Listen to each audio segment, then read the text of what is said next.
Hello everyone, this is विपुल। कैसे हो और सभी के सब। आज वाली वीडियो में मैं तुमसे बात कर रहा हूँ कि जेई मेंस 2021 जो भी हमारा चल रहा है 24th को हो गया 25th का, अभी तक उसकी डिफिकल्टी लेवल कैसे रही है पेपर के साथ हम डिस्कस करेंगे। और साथ में ये भी बात करेंगे यार कि जिस हिसाब से डिफिकल्टी लेवल रही है तो तुम्हारे कितने मार्क्स पे कितनी परसेंटाइल बन सकती है, तुम कितने परसेंटाइल पे कितना रैंक एक्सपेक्ट कर सकते हो। तो आज वाली वीडियो बहुत ज्यादा इंपॉर्टेंट है। साथ के साथ यार मेरा पहला पॉडकास्ट का टीजर रिलीज हो गया, अगर अभी तक नहीं देखा है तुमने अगर अभी तक, तो जाओ और चैनल पे चेकआउट कर लो।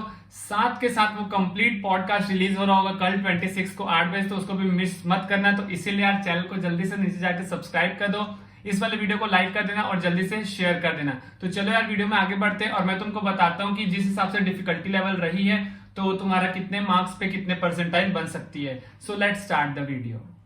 गाइस, वीडियो में आगे बढ़ने से पहले एक छोटी सी इंपॉर्टेंट न्यूज मैं तुमको दे दूंगा। तुमको पता है अनअकैडमी अब इंडिया का नंबर 1 यार एजुकेशन इंस्टीट्यूट है ऑनलाइन की। अगर मैं बात करूं तो अनअकैडमी तुमको बहुत सारे बेनिफिट्स देता है, बहुत सारे फीचर्स मिलते हैं। तुम घर बैठ के पढ़ सकते हो, किसी भी बैच के साथ पढ़ सकते हो, इंडिया के किसी भी टॉप एजुकेटर के साथ पढ़ सकते हो, मेरे साथ भी पढ़ सकते हो। तो इतने सारे यार तुमको देख सकते हो फीचर मिलता है। Plus best educator, live classes, recorded classes, quizzes, test और इतने सारे स्कॉलरशिप टेस्ट भी तुम्हारे हो रहे होते हैं। और ये देख रहे हो इंडिया के टॉप एजुकेटर्स की लिस्ट भी यहाँ तुमको दे रखी है। तो जेई 2021 के लिए भी है, 2022 के लिए भी है, 2023 के लिए बैचेस भी है। तो बहुत लंबी बैचेस भी चल रही है। अगर आपको स्कॉलरशिप टेस्ट में भी एनरोल करना है ताकि आप इजिली पढ़ सको, ज्यादा पैसा ना देके, तो ये टेस्ट भी तुम अपियर कर सकते हो। और अनअकैडमी में प्लस में पढ़ना चाहते हो टॉप एजुकेटर्स के साथ तो प्लस का सब्सक्रिप्शन ले लो। 10% डिस्काउंट अभी 28 फैब तक ये मेरा कोड लगा लेना VIPULBAGG, बड़ा मस्त वाला डिस्काउंट मिल जाएगा। ठीक है, तुमको बस ये मेरा कोड लगाना है और तुमको मस्त सब्सक्रिप्शन मिल जाएगा। और मेरे को पिंग भी कर सकते हो एक्स्ट्रा डिस्काउंट के लिए, लिंक तुमको डिस्क्रिप्शन में मिल जाएगी। सो चेकआउट कर लेना। तो चलो यार अब वीडियो में आगे बढ़ते हैं और मैं तुमको बताता हूँ कि जिस हिसाब से पेपर्स अभी रहा है तो तुम्हारी क्या कट ऑफ हो सकती है, क्या परसेंटाइल हो सकती है। तो सबसे पहले मैं यहाँ केमिस्ट्री के लिए लेके आया बिकॉज मैं केमिस्ट्री एजुकेटर हूँ। वैसे मैंने फिजिक्स और मैथ्स के लिए भी सुन रखा है, तो मैं तुमको वो भी चीज बता रहा हूँ। तो देख सकते हो ये केमिस्ट्री का पेपर है, ये है 24 फेब का फर्स्ट शिफ्ट का।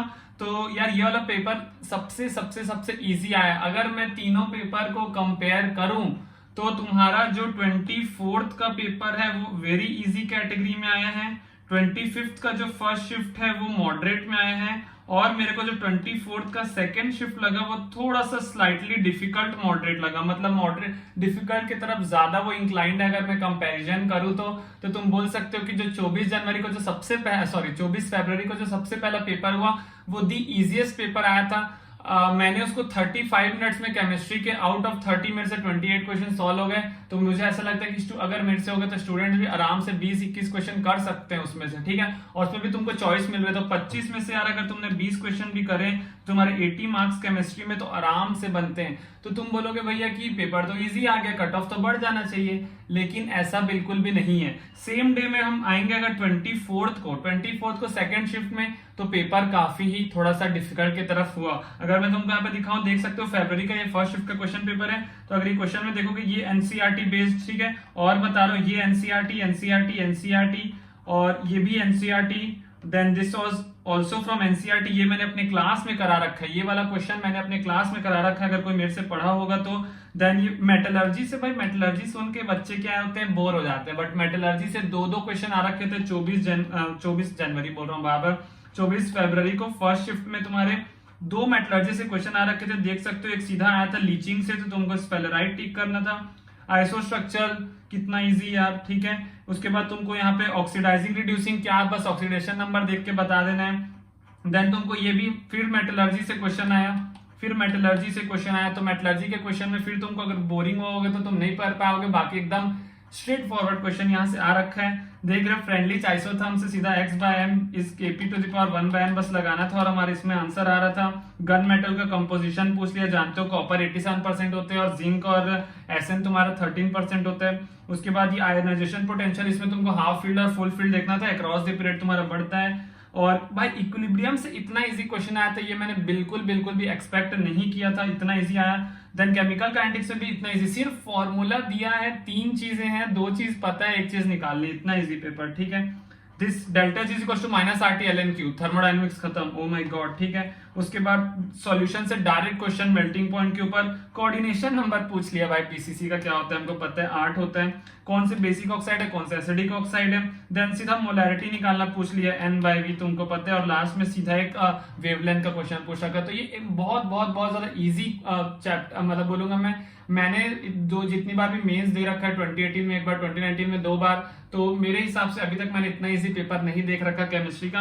अगर मैं बात करूं फिजिक्स और मैथ्स की तो उसमें भी मैंने जो एनालाइजेशन देखा, जो बाकी वीडियोस देखी, तो बोल रहे हैं कि 24th का जो फर्स्ट शिफ्ट का पेपर है वो ओवरऑल बहुत ज्यादा इजी आया। ठीक है, मैं मान रहा हूँ मैथ्स थोड़ा सा कैलकुलेशन वाइज लेंथी हो सकता है, बट उतना तो हो गई, ठीक है, कोई बच्चे वाला पेपर तो हम देने जा नहीं रहे, तो इसीलिए इसको मैं रखूंगा एकदम ईजी में।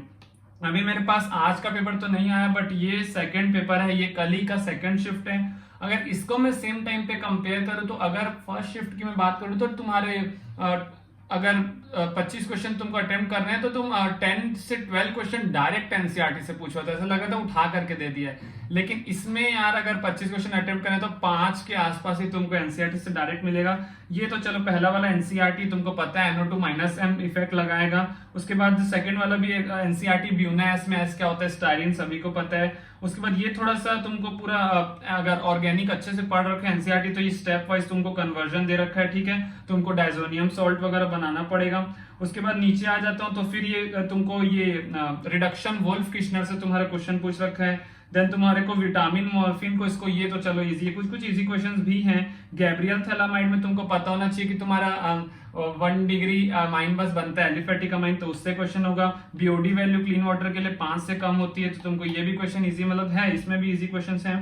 बट देखो ये बीटा नेप्थॉल का क्वेश्चन आ गया तुम्हारे यहाँ पे, HgSO4 और डाइल्यूट H2SO4, मतलब ये डायरेक्ट एनसीईआरटी में तुमको डायरेक्ट नहीं मिलेगा। डाई टेस्ट थोड़ा सा तुमको आया है।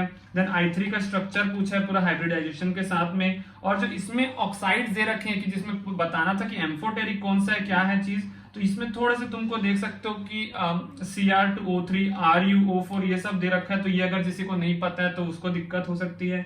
देन मेल्टिंग पॉइंट में भी थोड़ा सा डिफिकल्ट क्वेश्चन आया है सेकंड शिफ्ट में। उसके बाद ये तो चलो इजी क्वेश्चन है, स्पिन ओनली मैग्नेटिक मोमेंट में तुमको सिर्फ देखना था कि कितने नंबर ऑफ इलेक्ट्रॉन थे। जैसे इस क्वेश्चन की मैं बात करूं तो ये इतना इजी है कि तुमको यहाँ पे FeCl4 दे रखा है, FeCl4 दे रखा है, तुम इसको ऑक्सीडेशन स्टेट जब देखोगे तो 2+ आ रहा है, 2+ में उसके पास होते हैं 4 नंबर ऑफ अनप्लेड इलेक्ट्रॉन, 4 नंबर मतलब मैंने ट्रिक बता रखी 4.9 उसका वो होगा, ऐसे एक ही ऑप्शन में A is the right answer. तो इस टाइप से तुमको सॉल्व करना है। इसके बाद अल्फा और बीटा में तुमको वो पूछा है कि कितने पैरामैग्नेटिक, मतलब अगर मैं ओवरऑल कंपेयर करूं, देखो ये थोड़ा सा टफ क्वेश्चन है। अगर मैं देखूं एनिलीन का मास वगैरह जो मोल कॉन्सेप्ट से पूछा है, फ्रीजिंग पॉइंट से भी हल्का सा दिमाग लगाना पड़ेगा। देन तुमको इलेक्ट्रोड पोटेंशियल वाले क्वेश्चन में भी थोड़ा ज्यादा दिमाग लगाना पड़ेगा, और साथ के साथ ये वॉल्यूम वाले में ये शायद रेडॉक्स से तुम्हारे उससे मिक्स करके पूछा है, तो तुमको इसमें भी दिमाग लगाना पड़ेगा।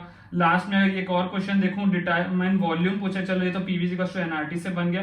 मतलब अगर ओवरऑल पेपर में डिस्कशन करूं तो 24th का first shift was easy then 24th का सेकंड शिफ्ट, ठीक है। सो आप बोलोगे कि भैया, और मैंने इसके बाद देखा कि मेरे को मैं सुनने को मिला कि 25th का जो पेपर हुआ अभी मतलब दोपहर में, तो जो सुबह 9 से 12 पेपर हुआ वो मॉडरेट था, मतलब फर्स्ट शिफ्ट वाले और सेकंड शिफ्ट के बीच में आ रहे फर्स्ट डे के।